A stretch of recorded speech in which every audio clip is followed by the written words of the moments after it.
TV 타임즈. 더마카와 함께 시선 집중의 문을 열겠습니다. 어서 오세요. 네, 안녕하세요. 더마카입니다.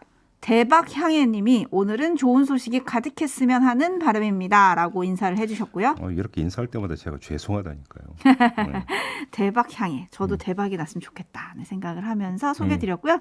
짱가님, 오늘은 24절기 중에 소설입니다. 첫눈이 내린다고 해서 소설이고요. 대개 소설 즈음에는 바람이 심하게 불고 날씨도 추워집니다. 촌철님들 감기 조심하세요.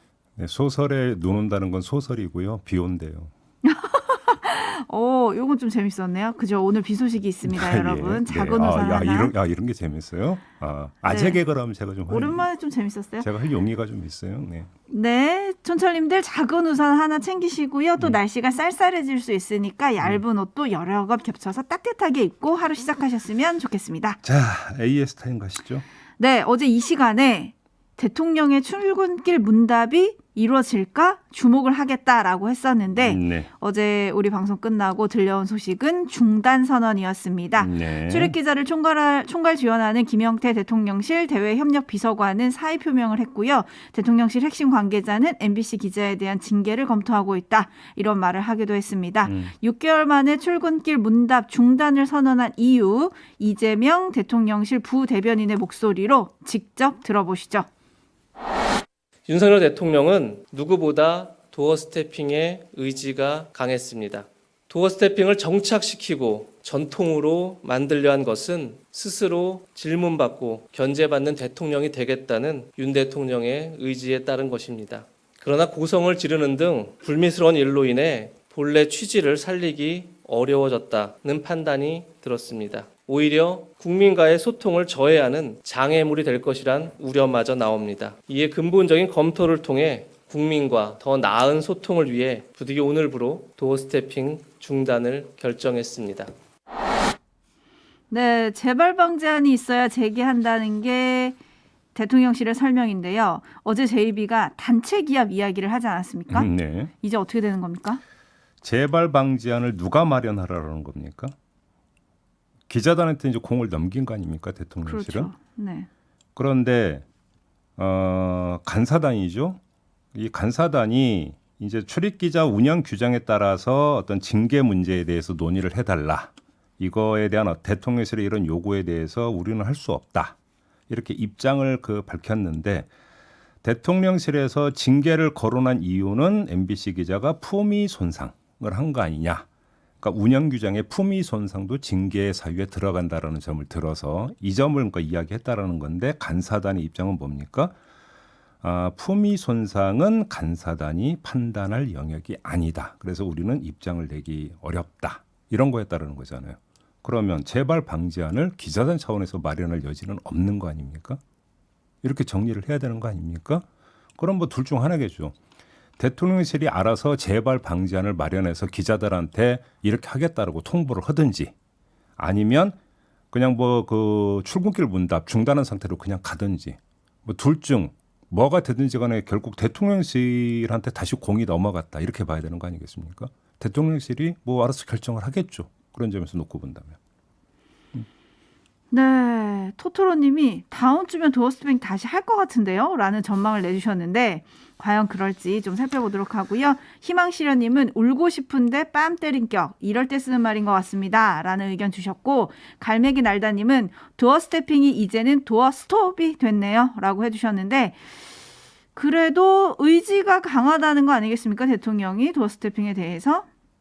그리고 또 소통을 대통령 후보 시절, 당선인 시절, 그리고 대통령이 돼서도 여러 번 강조를 했었기 때문에 어떻게, 언제, 어떤 모습으로 재개할지 저는 여기에 또 시선 집중해 보겠습니다. 근데 저는 근본적으로 이 문제가 좀 정리가 돼야 된다고 생각하는데 윤석열 대통령이 MBC에 대해서 악의적이다라고 이야기를 하고 네. 거기에 대해서 MBC 기자가 뭐가 악의적이냐라고 되묻는 것이 고성을 질렀다 내지 난동을 부렸다라고 표현될 성질의 문제인지 아니면 추가 질문 내지 반문이었는지 이거도 사실은 토론거리 아닙니까? 근데 왜 일방적으로 난동이라고 그렇게 규정을 합니까? 이 문제에 대해서. 이것도 결국은 평가 영역에 들어가야 되는 거 아닌가요? 저는 그렇게 생각을 하는데요. 그다음에 올바른 소통은 묻고 대답하고 거글로 땡, 네 알겠습니다가 아니라 그거에 대해서 물고 들어가면서 계속 추가 질문, 보충 질문, 확인 질문이 되는 것이 사실은 가장 원활한 소통의 양상 아닙니까? 그렇게 봐야 되는 거 아닌가요? 그러면 소통에 있어서 대통령이 이야기를 하면 그거에 대해서 그러니까 기자가 확인 질문이든 보충 질문이든 추가 질문이든 할 수 있는 거 아닙니까? 그렇지 않습니까? 그러면 이거를 애당초 그러니까 그 받아들이지 않고 바로 돌아섰던 부분들에 대한 평가도 있어야 되는 거 아닙니까? 왜 일방적이죠? 그런 점에서. 저 개인적으로는 그렇게 생각합니다. 고성이라 그랬죠. 고성 네. 대통령실은 여기에 대해서 여당의 시선은 어떤지 잠시 후 김재현 전 최고위원에게 한번 물어보도록 하시죠. 네. 뉴스와 분석이 함께하는 제이비타임즈 오늘 주목할 뉴스들 챙겨드리겠습니다. 첫 번째 뉴스 어떤 건가요? 김진표 국회의장 주재로 여야 원내대표가 회동을 가졌습니다. 쟁점이 바로 12구 참사 국정조사 문제 아니겠습니까? 이걸 풀기 위한 자리였는데 이 자리에서 국민의힘의 주호영 원내대표가 이런 말을 했습니다. 한번 들어보시죠. 의원총회에서는 전반적인 의견이 수사 결과 봐서 부족하면 하자. 수사 중에 이 국정조사를 뒤섞으면 오히려 책임 소재를 밝히는 데나 이런 데 지장이 있지 않느냐 이런 의견이 많았습니다. 민주당도 일방적으로 합의 없이 이 국정조사를 한 예도 없지만은 거기에 대한 부담도 있으니까 조금씩 서로 입장을 역지사지해서 합의해서 할 수 있는 시간을 찾을 수 있으면 제일 좋겠습니다. 저도 이 민주당 측 입장을 더 들어보고 우리 당에 가서도 의견을 한번 더 모아보겠습니다만은 가급적 합의해서 예산 처리 이후에 할 수 있도록 했으면 하는 생각이고 우리 당의 동의를 얻을 수 있도록 노력해 보겠습니다. 자, 이에 대한 더불어민주당의 박홍근 원내대표 발언도 있거든요. 마저 들어주시죠. 주호영 대표께서 예산안 처리 이후에 국정조사를 하는 문제를 검토해보자 제안해 주신 것은 진전된 의견이시고 또 전향적인 입장을 내주신 거라고 평가를 합니다. 국정조사를 마냥 시간 끌기 위한 의도가 아니라면 그런 진정성을 저는 수용해서 저희 또한 그 문제에 대해서는 저희들도 내부적으로 검토를 해보겠다는 말씀을 드리겠습니다.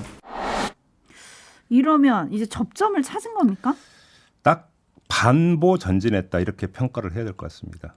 그리고 반보 전진을 이끈 동력은 현실론이다. 그것도 이중의 현실론이다. 이렇게 한번 정리를 해볼 수 있을 것 같은데요.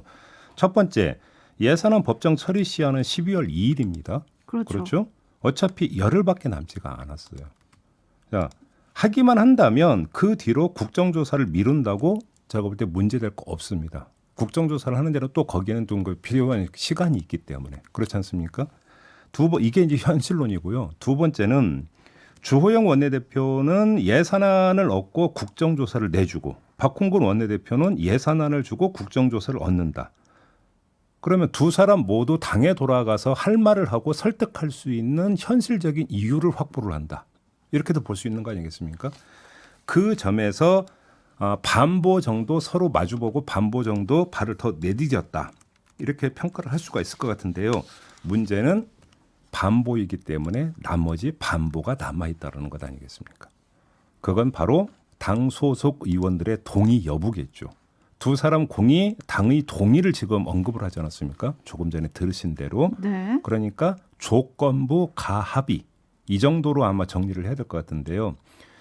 주목 대상은 제가 볼 때는 박홍근 대표보다는 주호영 원내대표 쪽인 것 같습니다. 왜 그러냐면 주호영 원내대표는 당의 동의를 구해야 될 뿐만 아니라 동의를 한 군데에서 더 얻어야 된다. 대통령실의 동의. 여기까지 얻어야 되는 입장이기 때문 아니겠습니까? 그래서 주목거리가 오전 의총에서까지도 수사 중 국정조사 불가 이런 입장을 재확인했는데도 조금 전에 들으신 대로 이런 가합의를 한 배경이 뭐냐. 예산은 처리가 된다면 그 뒤에는 할 수 있다는 발언이 어떻게 나온 것이냐. 이 배경이 뭐냐. 혹시 이게 대통령실과의 교감이 있고 난 다음에 나온 것이라고 한다면 앞으로 탄력을 받아갈 가능성이 있는 거죠.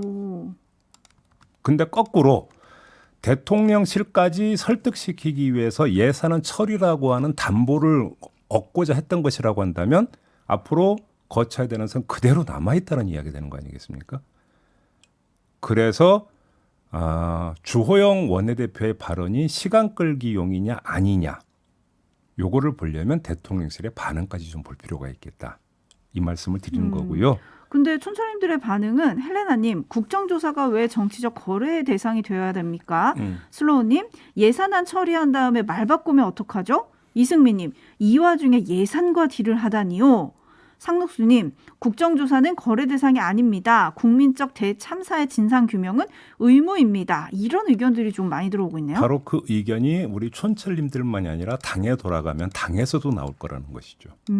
그렇기 때문에 제가 반보라고 이야기를 했던 게 당의 동의를 구하는 과정이 그렇게 매끄러울 수 있겠느냐라고 하는 것들은 남아있는 문제이기 때문에 반보라는 좀 말씀을 드린 거고요. 네. 바로 그런 문제. 근데 예산을 처리했는데 약속 안 지키면 어떻게 하느냐.